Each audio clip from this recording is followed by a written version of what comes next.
പൂരപ്രേമികളെ ആവേശത്തിലാഴ്ത്തി കൊല്ലം പൂരം നടന്നു. ആശ്രാമം ശ്രീകൃഷ്ണസ്വാമി ക്ഷേത്രത്തിലെ ഉത്സവത്തിന്റെ ഭാഗമായാണ് കൊല്ലം പൂരം അരങ്ങേറുന്നത്. പൂരത്തോടനുബന്ധിച്ച് രാവിലെ മുതൽ 12 ക്ഷേത്രങ്ങളിൽ നിന്നുള്ള ചെറുപൂരം വാദ്യമേളങ്ങളുടെയും ഗജവീരന്മാരുടെയും അകമ്പടിയോടെ ക്ഷേത്രത്തിൽ എത്തിച്ചേർന്നു. ഉച്ചയ്ക്ക് ആനനീരാട്ടും തുടർന്ന് ആനയൂട്ടും നടന്നു.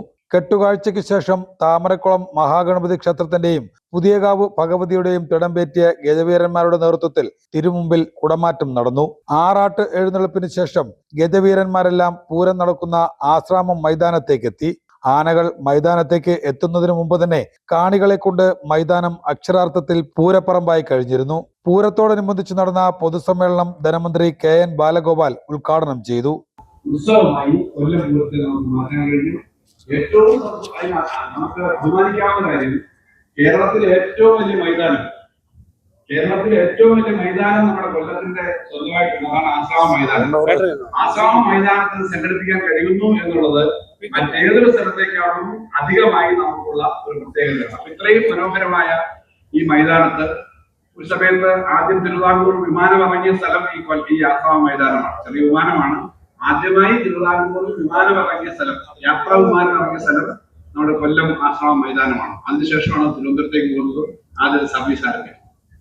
അപ്പൊ ഇവിടെ നമുക്കിത് കൂടുതൽ നന്നായി എല്ലാവരെയും ഒത്തുചേർന്ന് ഇതുപോലെ കമ്മിറ്റി എന്ന നിലയിൽ തന്നെ സംഘടിപ്പിച്ച് കൂടുതൽ കാര്യങ്ങൾ ചെയ്യാൻ പറ്റണം. അതിന് എല്ലാ പിന്തുണയും എല്ലാ ഭാഗത്തു നിന്നും, സർക്കാരിന്റെയും പൊതുജനങ്ങളുടെയും ഭാഗത്തും എല്ലാ വർഷവും ഉണ്ടാകുന്നുണ്ട്. അത് നമുക്ക് കൂടുതൽ മുന്നോട്ട് കൊണ്ടുപോകാൻ കഴിയട്ടെ. ഇത്തരൊരു വേദിയിൽ കൂടുതൽ സംസാരിക്കേണ്ട കാര്യമില്ല. സാംസ്കാരികമായി കേരളത്തിന്റെ പ്രത്യേകത എന്താണ് എന്നൊന്നും ഞാൻ വിശദീകരിക്കേണ്ട കാര്യം. പക്ഷെ നമുക്കൊരു കാര്യം അറിയാം, എല്ലാവർക്കും ഒരുമിച്ച് ചേരാവുന്ന ഉത്സവങ്ങളുടെ നാടാണ് കേരളം. അതാണ് കേരളത്തിന്റെ പ്രത്യേകത.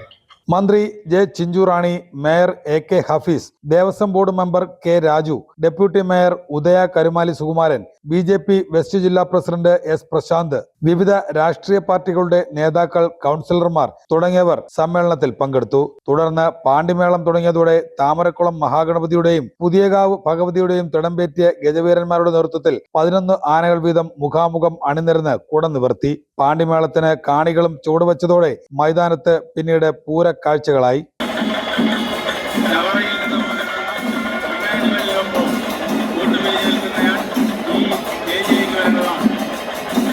താമരക്കുളം മഹാഗണപതിയുടെ ഭാഗത്തു നിന്നും സഞ്ജു സാംസന്റെ ഉൾപ്പെടെയുള്ള ഇന്ത്യൻ താരങ്ങളുടെ ചിത്രം ഉയർന്നത് കാണികളിൽ ആവേശം പകർന്നു. 3 മണിക്കൂറോളം കൊച്ചു കുട്ടികൾ ഉൾപ്പെടെയുള്ള പൂരപ്രേമികളുടെയും ആനപ്രേമികളുടെയും മനം കുളിർപ്പിച്ച ശേഷമാണ് പൂരം പെയ്തിറങ്ങിയത്.